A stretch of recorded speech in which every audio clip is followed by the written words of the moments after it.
খবর 24 সাথে আপনাকে স্বাগত।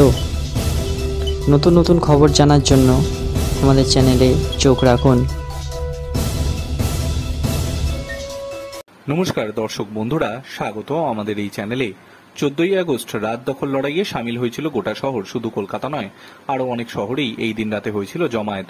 9ই আগস্ট আরজিকর হাসপাতালে যে ঘটনা ঘটে গিয়েছে, যা দেশের বিভিন্ন প্রান্তে এক ভয়াবহ পরিস্থিতির সৃষ্টি করেছে। দেশ এবং শহরে মহিলাদের নিরাপত্তা নিয়ে প্রশ্ন তো উঠছেই। এই লড়াইয়ে আমজনতার সঙ্গে সামিল শহরের বিশিষ্ট ব্যক্তিত্বেরাও। করিনা কাপুর, ঋত্বিক রোশন থেকে টলিপাড়ায় প্রসেনজিৎ চট্টোপাধ্যায় থেকে ঋতুপর্ণা সেনগুপ্তের মতো তারকারাও কি পথে নেমেছেন, কোনো তারকারা আবার বাড়িতে থেকে এই লড়াইয়ে সামিল হয়েছেন। তেমনই দেখা গিয়েছিল ঋতুপর্ণার সমাজ মাধ্যমের পাতায়। ভিডিওতে দেখা গিয়েছিল নায়িকার চোখে মুখে আতঙ্কের ছাপ, চোখ ছলছল আর শাঁখ বাজাচ্ছেন। ব্যাস, এই ভিডিও প্রকাশ্যে আসার পরেই ঘটল উল্টো ঘটনা। কি ঘটেছে? অনুরাগীদের হাসির খোরাকে পরিণত হয়েছেন নায়িকা।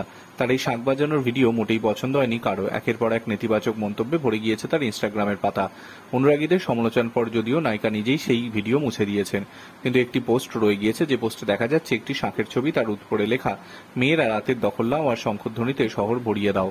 সেখানেও নায়িকাকে কটাক্ষ করতে চায়নি কেউ। কিছুজন মন্তব্য করেছেন, শাঁখ বাজানোর ভিডিওটি আপনি মুছে দিয়েছেন নিজের ফেসবুক থেকে। ভিডিওটি খুব সুন্দর এডিট করেছিলেন। জলশঙ্খ কখনো বাজানো যায় আমি জানতে পারতাম না আপনার ভিডিওটি না দেখলে। বলছি, লজ্জা হয় না আপনাদের? লোকজনকে কি এখনো মূর্খ মনে করেন, নাকি নিজেদের উচ্চশিক্ষিত? জোকার কোথাকার একটা। আবার আরেকজন মন্তব্য করেছেন, আপনি একটি পচা অভিনেত্রী, ভালো করে শঙ্খ বাজাতেও পারলেন না, মেথড অ্যাক্টিংটা ঠিক করে ধরতেও পারলেন না। শঙ্খ বাজানোর সময় মুখটা ফোলাবেন, তারপর সাউন্ড বসাবেন। নায়িকার এই ভিডিওকে কেন্দ্র করে প্রচুর মিমসও তৈরি হয়েছে। না, তবে এ বিষয়ে কোনো মন্তব্য করেনি অভিনেত্রী, একেবারে মুখে কুলুপ ঋতুপর্ণার। Bureau report.